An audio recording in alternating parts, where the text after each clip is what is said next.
Because New Orleans is an international travel destination that's hosted huge events in the past, many people are wondering how this could have happened.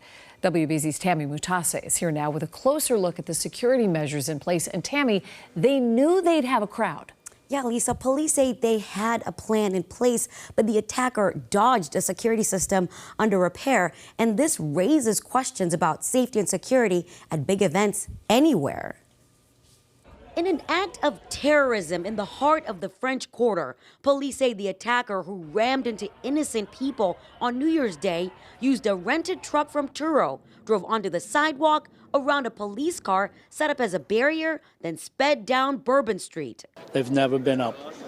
Never. Concerns coming from workers on the famous street about why permanent barriers weren't there. I've worked down here for the last 20 years, and I've never seen those the barricades put up, the steel and force barricades put up in 7 years. New Orleans police say security bollards designed to prevent vehicles from hitting pedestrians were not in place at the site. They were being replaced as the city prepares to host the Super Bowl next month. They didn't have the end of the street covered, which is very unusual in this day and age, especially after what happened in Germany recently. WBZ security analyst Ed Davis says the lack of bollards will be a key focus of the investigation. They weren't working well, and they were in the process of replacing them.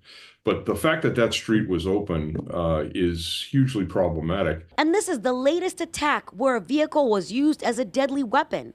Just last month, 5 people, including a 9-year-old, were killed after a car plowed into a Christmas market in Germany.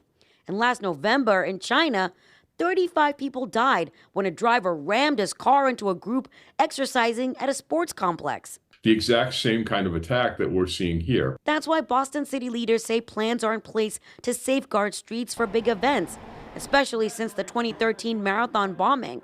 For instance, large dump trucks full of sand are used to protect pedestrians. Months of planning can go into it. The unexpected can always happen, but we do our very best with the technology, the preparation, the coordination to make sure that all of those situations are accounted for.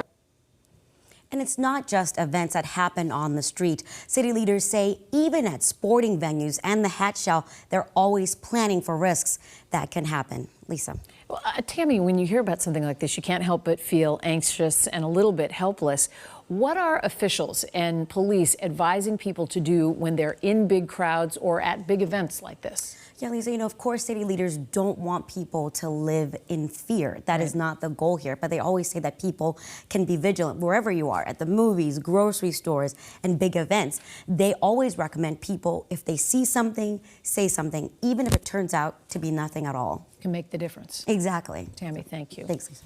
Now, there is a woman we spoke with earlier today who was on Bourbon Street yesterday before the attack. She told us she saw a lot of police officers on patrol in that area. She was one of several passengers who flew home from Louisiana today with a sense of sadness. Woke up this morning with a lot of text messages, and I didn't know what was going on, but I looked it up and saw that, and yeah. I was just freaking out that it was right outside our hotel room. I mean, it was scary. The first thing I thought when I woke up was, are my friends okay? Now, another passenger returning to Boston said he hopes the community in New Orleans comes together in the spirit of healing in the way that we did after the marathon bombing.